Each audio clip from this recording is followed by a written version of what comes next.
Hello students, आपका हमारे YouTube channel पर एक बार फिर से स्वागत है।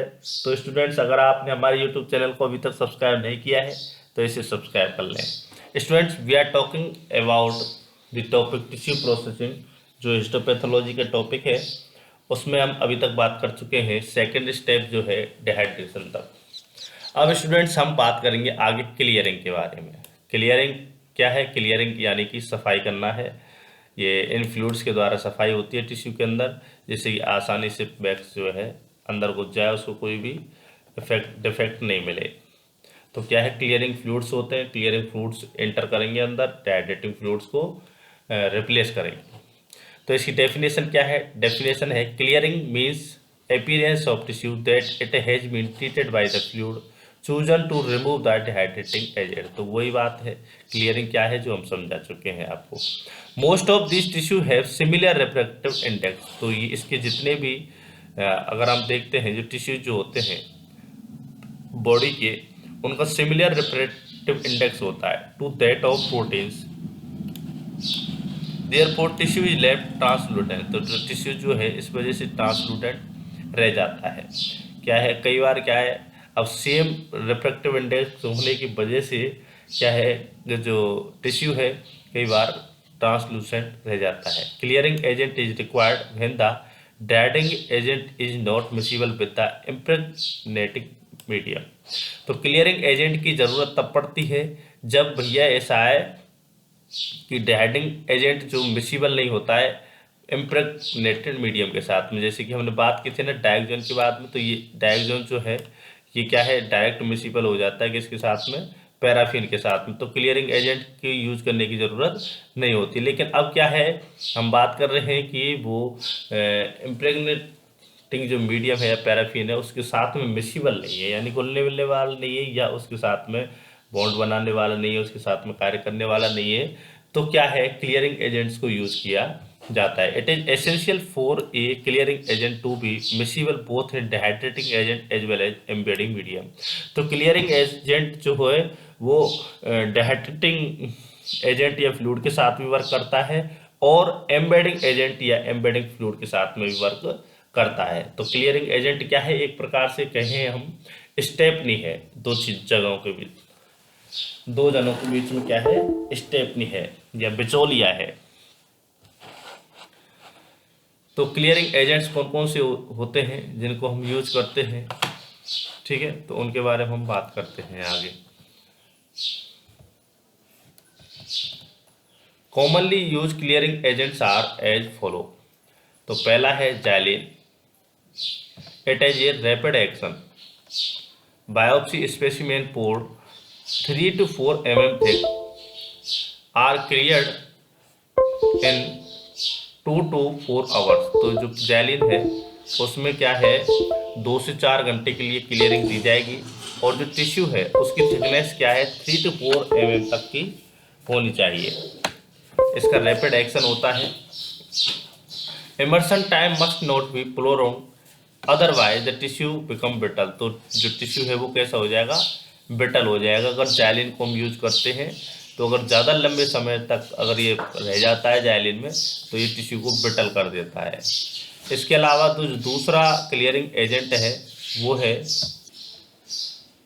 Toluene and benzene are similar in property to xylene but are less damaging to tissue on prolonged exposure। तो टोलिन और बेंजीन जो है उसकी सेम प्रॉपर्टी होती है जाइलिन की जैसी, जैसे कि वो 2 से 4 घंटे में क्लियर कर देती हैं, रैपिड एक्शन होता है। लेकिन फायदे की बात ये है कि अगर प्रोलॉन्ग एक्सपोजर होता है तो ये कम डैमेज करती है। अगला जो क्लियरिंग एजेंट है वो है chloroform. It is slower in action but it causes less brittleness, therefore tissue can be left in overnight. तो ये देखिए इसका भी फायदा है, ये ब्रिटलनेस कम देता है, इस वजह से आप उसको ओवरनाइट तक इसको टिश्यू को पड़े रहते कोई दिक्कत नहीं है।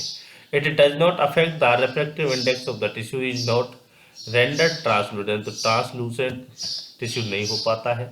रिफ्रैक्टिव इंडेक्स जो है इसका कोई मतलब नहीं है रिफ्रैक्टिव इंडेक्स से क्लोरोफॉर्म को।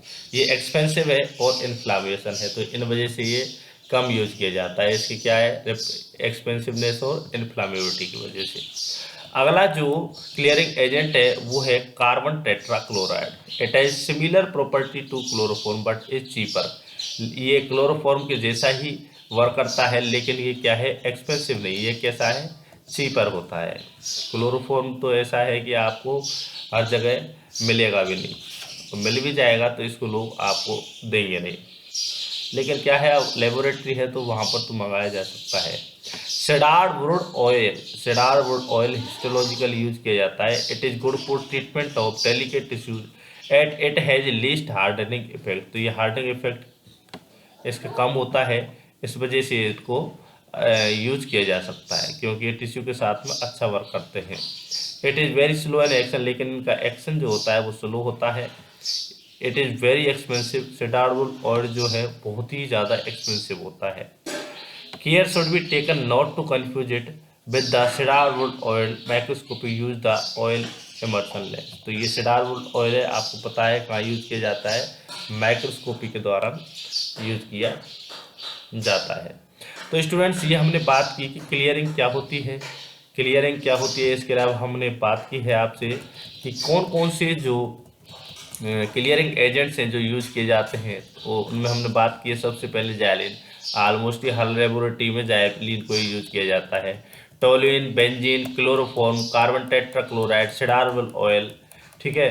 तो इनके बारे में हमने बात की, ये क्लियरिंग एजेंट्स थे। तो इनको चीज़ को आप ध्यान रखें, क्योंकि इनके बारे में एग्जाम से पूछा ही जाता है। क्लियरिंग के बारे में एग्जाम से हर बार पूछा जाता है, क्योंकि क्लियरिंग अगर आपको नहीं पता रहेगी तो आप आगे इम्प्रेगनेशन किस प्रकार से कर सकते हैं। तो यहाँ तक हमने बात की कि क्लियरिंग जो एजेंट्स हैं वो कौन कौन से हैं, डेफिनेशन क्लियरिंग की क्या होती है। अब हम आगे स्टूडेंट्स बात करेंगे जो अगला जो वीडियो है उसमें कि टेक्निक ऑफ क्लियरिंग क्या होती है, या फिर हम इसी में बात कर लेते हैं। चलिए, technique of clearing if the tissue is being clear in chloroform और carbon tetrachloride it may be left overnight. ठीक है, अगर क्लोरोफॉर्म और कार्बन टेट्राक्लोराइड में हम यूज करते हैं तो ओवरनाइट उसको रख सकते हैं। In automatic tissue processor 3 changes of 1 over each are usually satisfactory. तो ऑटोमेटिक जो टिश्यू प्रोसेसर होते हैं उन 1 घंटे का 3 चेंजेस दिए जाते हैं, किसके, क्लियरिंग के लिए।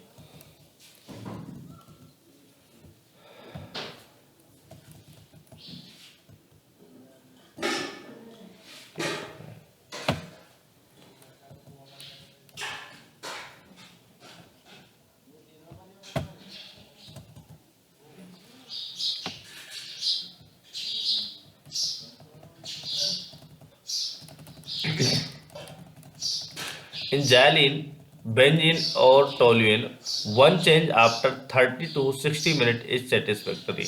तो xylene, benzene और toluene जो होता है इनमें एक हर चेंज जो है 30 से 40 मिनट, अगर 30 से 60 मिनट के भीतर, यानी आप उसको 40 मिनट भी रख सकते हैं एक चेंज देने के लिए। लेकिन आपको अगर आप यूज कर सकते हैं किसको, क्लोरोफॉर्म और इनको, तो आप 1 ओवर का आप चेंज देंगे। और जाइलिन और टोल्यूइन के लिए आप 30 to 60 मिनट का आप दे सकते हैं चेंज, एक चेंज दे सकते हैं to give a clear translucent appearance to the tissue. तो ये हमने बात की है किसके बारे में स्टूडेंट्स, पूरा क्लियरिंग के बारे में बात कर चुके हैं। अब हम आगे बात करेंगे इम्प्रेगनेशन, जो टिश्यू प्रोसेसिंग की लास्ट जो स्टेप है उसके बारे में। तो अगर आपने हमारे यूट्यूब चैनल को अभी तक सब्सक्राइब नहीं किया है तो इसे सब्सक्राइब कर लें, वीडियो को लाइक करें, कमेंट करें, शेयर करें। धन्यवाद।